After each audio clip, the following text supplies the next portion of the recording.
യേശുവിൻ്റെ ആരോഹണ നാളുകൾ തികയാറായപ്പോൾ യെരൂശലേമിലേക്ക് പോകുവാൻ ദൃഷ്ടി വെച്ചു. അവൻ തനിക്ക് മുമ്പായി ദൂതന്മാരെ അയച്ചു.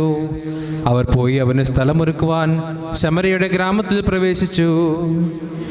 യെരൂശലേമിൽ പോകുവാനിരുന്നാൽ അവനെ അവർ സ്വീകരിച്ചില്ല.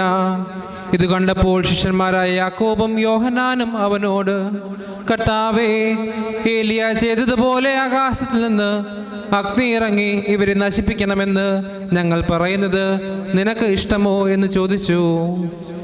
അവൻ തിരിഞ്ഞ് അവരെ ശാസിച്ചുകൊണ്ട്, നിങ്ങൾ ഏതാത്മാവിലാണ് ഇത് പറയുന്നത് എന്ന് നിങ്ങൾ അറിയുന്നില്ല.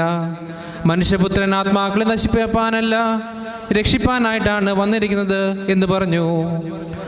അവർ വേറൊരു ഗ്രാമത്തിലേക്ക് പോകുകയും ചെയ്തു. അനന്തരം അവർ വഴിയെ പോകുമ്പോൾ ഒരുവൻ അവനോട്, എൻ്റെ കർത്താവേ, നീ പോകുന്നിടത്തേക്ക് ഞാനും നിന്നെ അനുഗമിക്കട്ടെയോ എന്ന് ചോദിച്ചു.